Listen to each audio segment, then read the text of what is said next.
प्यारे बच्चों, आज मैं आपको जयशंकर प्रसाद की एक कविता की व्याख्या आपके सामने प्रस्तुत करूंगा और यह बताने का प्रयास करूंगा कि इस कविता के माध्यम से वह संपूर्ण मानव को क्या संदेश देना चाहते हैं। इस कविता में के अंतर्गत मानव पुत्रों को वो क्या संदेश दे रहे हैं ताकि वो आने वाली पीढ़ियां उनसे सीखें और कर्म पथ पर आगे बढ़ें।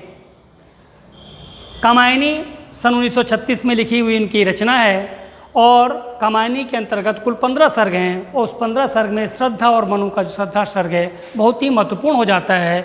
वह इसलिए महत्वपूर्ण हो जाता है क्योंकि श्रद्धा मनु जीवन से हताश हुए रहते हैं और जीवन की हताशा को से वो कुछ भी नहीं कर पाते हैं, अपने कर्म पथ पर वो विरत हो जाते हैं, वो आगे चलने को तैयार ही नहीं होते हैं। श्रद्धा उनके अंदर जीवन के उमंग को भरती है और जीवन के उस उमंग को भरते हुए वह उन्हें नई प्रेरणा, नई चेतना देती है ताकि मानव के कल्याण के हेतु वह जीवन पथ पर चलें।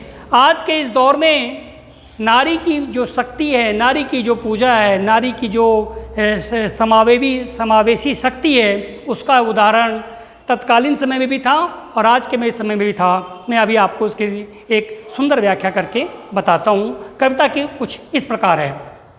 समर्पण लो सेवा का भार, सजल संस्कृति का यह पतवार, आज से यह जीवन उत्सर्ग, इसी पद तल में विकट विकार, बनो संस्कृति के मूल रहस्य, तुम्ही से फैलेगी यह बेल, विश्व भर सौरभ से भर जाए, सुमन के खेलो सुंदर खेल।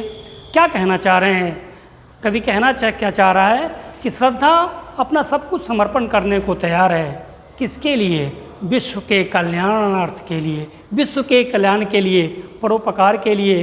चारों तरफ जल ही जल का प्रलय दिखाई पड़ता है। मनु को कुछ भी सूझता नहीं कि वो क्या करें, वो बेबस लाचार से दिखाई पड़ते हैं। श्रद्धा उनके अंदर एक संचार भरती है, जीवन का संचार भरती है और ये कहती है कि मैं तुम्हारी यह पतवार बनना चाहती हूँ, तुम मुझे मेरा समर्पण करो। मेरा जो समर्पण है, निस्वार्थ भाव का समर्पण है, तुम लो और हम दोनों मिलकर के इस मानव रूपी अमरबेल को आगे बढ़ाएंगे। प्यारे बच्चों, आज के इस कोविड-19 के दौर में भी जब हम देखते हैं कि नारी शक्ति किस प्रकार अग्रसर होती है, वो आशा का संचार कैसे करती है, जब न जाने कितने कठिन परिस्थितियों के बाद हमारी नारी अस्मिता ने नेशनल हाईवे को चल दिया होगा, पैदल ही चल दिया होगा, पार करने को चल दिया होगा, जब उनके पाँव में छाले पड़ गए होंगे। कोई जो है बॉम्बे से गोरखपुर जा रहा है, कोई दिल्ली से पटना को जा रहा है, कोई दिल्ली से रांची को जा रहा है। जीवन की जो जिज्ञासा है वो तब भी नहीं मरी थी, श्रद्धा के दौर में भी नहीं मरी थी और आज भी उनके इस मानस पुत्रों के दौर में भी नहीं मरी है।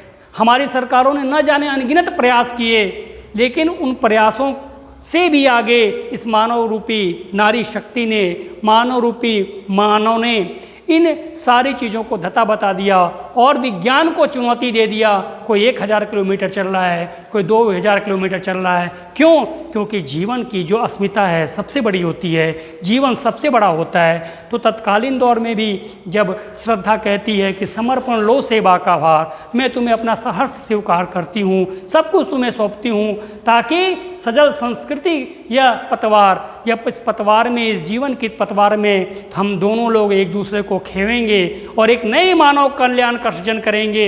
आज से यह जीवन उत्सर्ग, इसी पदतल में विकट विकार, यह जीवन का जो मेरा उत्सर्ग है, तुम्हारे लिए समर्पण का जो भाव है, एक नवीन चेतना की ओर अग्रसर होगा। हे मनु, तुम निराश मत हो, मैं तुम्हारे साथ हूँ, जीवन संगनी के तौर पर तुम मुझे स्वीकार करो और जो भी तुम्हारे विकार थे, पिछले जो भी तुम्हारी कमी थी, वो सारी कमी तुम्हारी समाप्त हो जाती है अगर हम नवीन चेतना की ओर अग्रसर होते हैं, सजल भाव से अग्रसर होते हैं। प्यारे बच्चों, क्या कहते हैं? बनो संस्कृति के मूल रहस्य।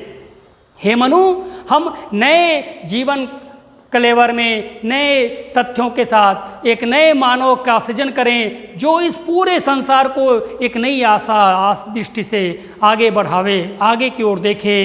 तुम्ही से फैलेगी यह बेल, और उस अमर बेल में जीवन की जो अमर बेल है वह चारों तरफ फैले और हम अमृत को प्राप्त करें, विश्व भर सौरभ से भर जाए और पूरा जो विश्व है जिस प्रकार फूलों से भर जाए, नए नए फूल आ जाएं, मानव रूपी नए नए फूल आएँ, अग्रसर करें, हम उन्नति की पथ पर आगे बढ़ें। सुमन से खेलो सुंदर खेल, और आओ इस मानव रूपी सुंदर बेल को हम आगे बढ़ावें। कहने का तात्पर्य है कि वह नारी रूपी श्रद्धा मनु के जीवन में आशा का संचार करती हुई है, कर रही है, और यही इस कामायनी का मूल रहस्य है, आशावाद। आशावादी कामायनी का मूल थीम है, जो प्रतीकों और रूपकों के माध्यम से चलती है। मानव जब जब भी हारता है उसे नई नई आशा, नए नए विकल्प मिलते हैं, और उस नए नए विकल्पों पर वो निश्चित तौर पे चलता है। यही मानव की जिज्ञासा है, और मानव इसीलिए कहते हैं, मानव जब जोर लगाता है पत्थर पानी बन जाता है,